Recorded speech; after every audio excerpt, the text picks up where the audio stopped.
طبعا عايز اقول لك بقى يعني احلى حاجه ان احنا اشتغلنا مع بعض. ايوه. ويمكن اكتر الحاجات اللي انا اشتغلتها في حياتي كانت مع محمود عبد المقيم. يعني اشتغلنا مع بعض حوالي 7 8 حاجات. 27 سنه. يعني كتير جدا جدا. وكانت تجارب، يعني انا وانت اشتغلنا مع بعض مره واحده. ايوه صح؟ بوخارست، بس هي بوخارست. مره. اخويا وحبيبي. طبعا. انت اللي حبيبي والله. والله العظيم.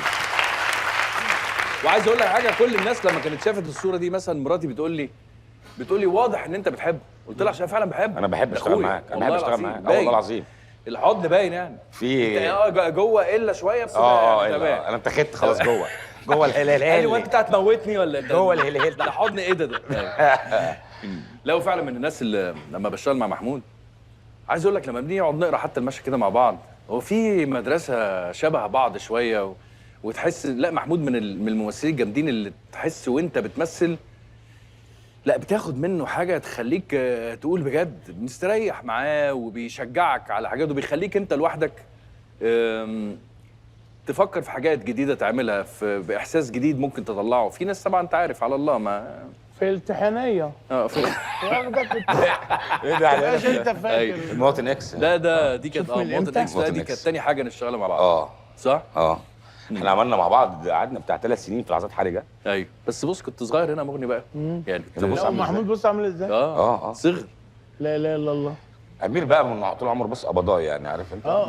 يعني في كان مره في مشهد مش عارف كنا في فين يا ربي، كان في مظاهره كده وبتاع.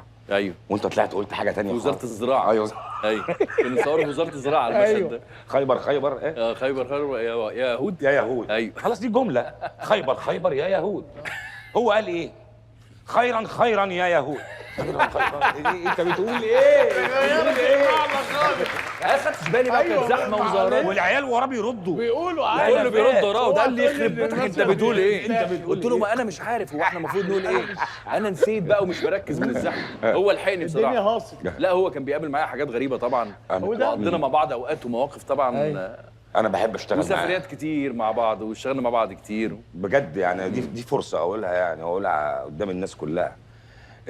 انا بحب اشتغل معاك جدا جدا جدا. احنا بيجي علينا لحظات بيبقى فيها ارتجال، وانت طبعا ابو الارتجال. ففي لحظات بنخرج بره الاطار الورق، بره اطار النص نفسه، لكن جوه الموضوع للمصلحه مش بره الحكايه. ساعات بتطلع مننا كده وعملنا كده في المواطن اكس، وعملنا كده في طرف ثالث. والحمد لله بعد فتره دلوقتي كبيره وبعد كميه المسلسلات دي يظل المواطن اكس وطرف ثالث بقوا خلاص من الكلاسيكيات، بقوا من المسلسلات الناس بتحبها جدا، وبقى الحمد لله بقى مرجع يعني الحمد لله للشغلانه كمان يعني الحمد لله. لا بقى عايز اقول لك على حاجه الناس برضه ما تعرفهاش. لما كنت بعمل في انا عايز اسالكم على حاجه. السنه اللي فاتت انت كنتوا بتعملوا حاجه العيدون. ايوه هقول لك على حاجه.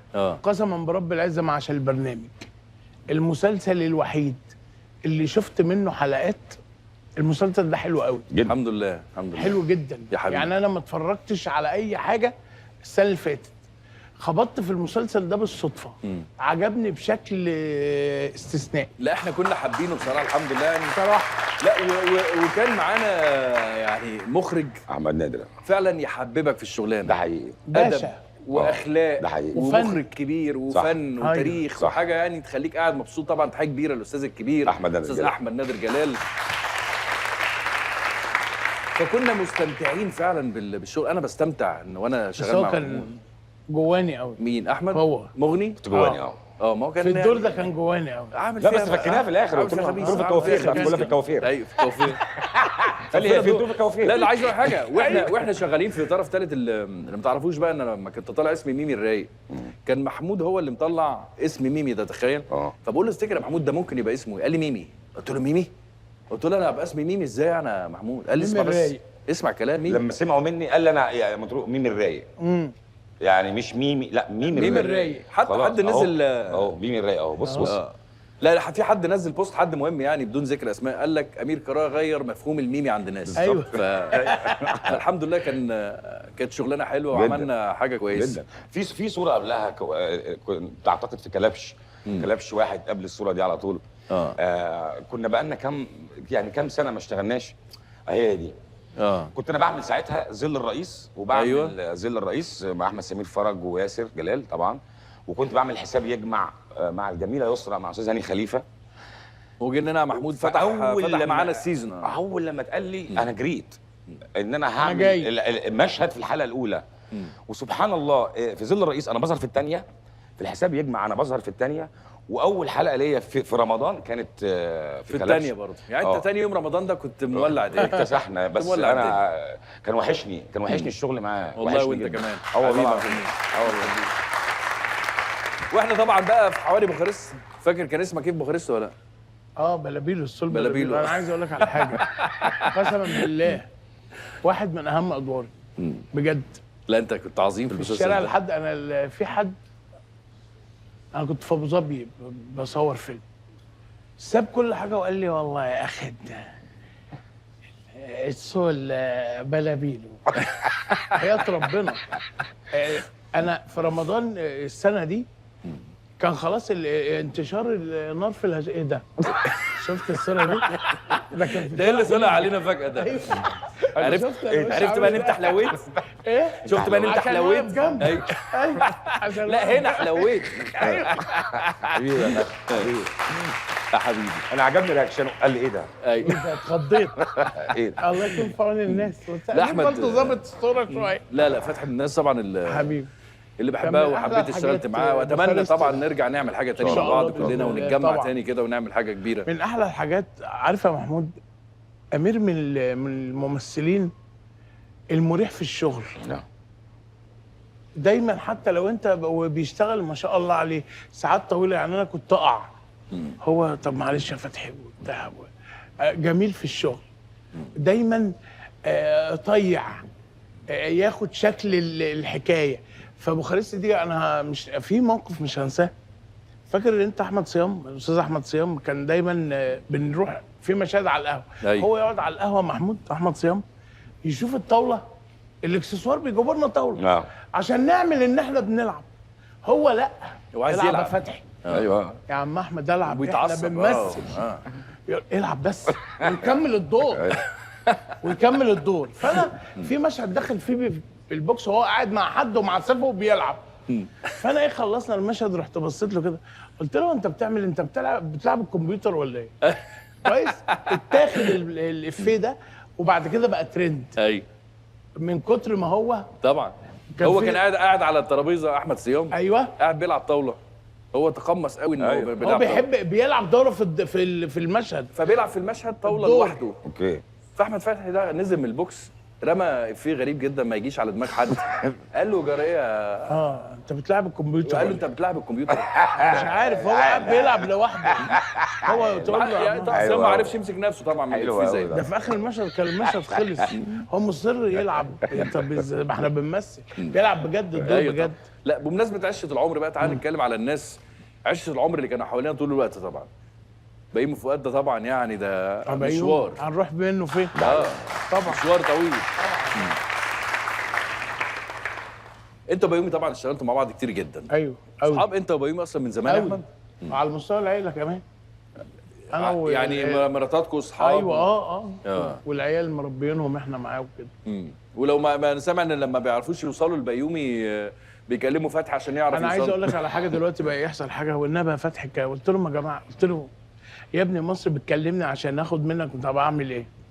يعني انا قلت لهم يا جماعه هو صاحبي بس انا عايزين، هو بيومي كالعاده مشغول واخد بالك، فعايزين واسطه ان هو ياخدوا منه وقت. قلت لهم طب اروح منك فين يا بيومي؟ الناس بتكلمني في الشارع. والنبي يا استاذ فتحي ممكن تكلمنا يا استاذ بيومي؟ والله العظيم كلام. قلت له بقى ابعد عني عشان كده ما يصحش. لا هو كمان بيومي يعني اللي يشوفه غير شخصيته خالص. يعني هو الحقيقه طبعا يعني دمه زي العسل. انت عارف طبعا بيومي مصيبه، واكيد كان بيعمل فيكم طبعا مقالب ليل نهار في التصوير. لا احنا بنعمل بيعمل طبعا. كان بهدلني في الحرب العالميه الثالثه مثلا. ده عارف ده من مين؟ من احمد فهمي. من احمد فهمي. ملعون هو اللي بيعمل. ايوه يوز بيومي على المصايب احمد فهمي. ايوه يوز بس بيومي يوز اي حد. احمد فهمي اي حد يوز الكوبايه ويقول لك ايه ده انا ما عملتش حاجه. حمدي المرغني قابلته في لبنان، اول شغل اعرفه في حياتي. في حمله فرعون. فانا قاعدين في ترابيزه كبيره جدا بنتعشى، وهو بيحكي حكايه مش هتخلص الحكايه. ما اعرفش بقى، انا اول مره اشوفه، فتأدبا فضلت اسمع. تسمع لحد بعد لقيت الناس كلها مشيت من الترابيزه وانت قاعد. وانا بقى قاعد لوحدي، وهو مكمل في الحكايه، مش عارف اعمل ايه. والله العظيم. وبعدين مفيش فاصله، هو لا مفيش. بيلحم عرض مواضيع مستمر زي السينما بتاع زمان. ايوه. وانا تأدبا ساكت ماشي. لحد التأدبا ده ما راح مني، قمت خابط من دعم الكرسي كده، قلت له ايه ده، راح واقع في الارض. قلت له انت صدعتني، انت رغاي. قال لي ما حدش قال لك ان انا رغاي. قلت له ما حدش قال لي. ايوه ما حدش قال لي. لا حمدي ايه؟ حدوته حمدي. احكي لي عن رغي حمدي ده شويه. طب وعشرة عمرك بقى طبعا عارف انه رزق كان من اكتر الناس اللي كانت قريبه خرب منك بيتي. ولحد دلوقتي خرب بيتك. ليه بقى خرب بيتك؟ والله خرب بيتي. انا قابلته اتقابلنا في ورشه المعهد واحنا داخلين نقدم، اتعرفنا على بعض، شفته شافني، قلت الواد ده جامد قوي، ممثل جامد قوي، وهو شاف المشهد بتاعي اللي لسه هقدم بيه. بقى المهم اتعرفنا ايه على بعض. دخلنا امتحان الورشه، قعدنا اسبوع طبعا بنمتحن، كنا 1500 واحد مثلا او اكتر، خدوا 12 ومن ضمنهم انا ورزق والباقي، وكان زاهر معانا.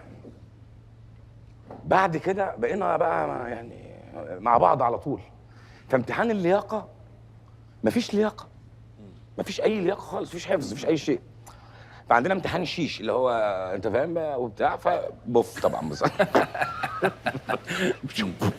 بوف. ايوه خلاص.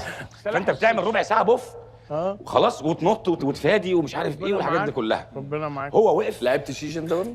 بس انت عارف البوف منين؟ ايوه بس ما بنلعبش شيش. ما لعبنا عندنا بقى لا، في لا. المعهد بقى شيش، أنا ولحد دلوقتي ما جاليش دور مسرح بالشيش لا، ده. عندك الحرفيه ما بنعملش لا، وانا ما عملتوش، ما فيش ساعه. انا ما لحقتش اعمله برضه. انا جيت بعمل كده اي الله، وراح منيت في الارض وقعد يفرفر وبتاع قتلتني. كان اوديك في داهيه. هو سقطنا. ده اللي سقطكم ما اصلا. هو ما دي اول واحده دي كده المفروض يفادي. اول واحده خدها في بطنك اي وراح وقع في الارض. سقطنا فاهم. وامتحان بقى بينام فيه وبتاع وحاجات كده. فهو ما كانش من الناس اللي دمها خفيف جدا، واسكندراني يعني، شارب من اسكندريه فنها وكل حاجه فيها بصراحه. لا تحيه كبيره لاحمد رزق طبعا والبيومي فؤاد.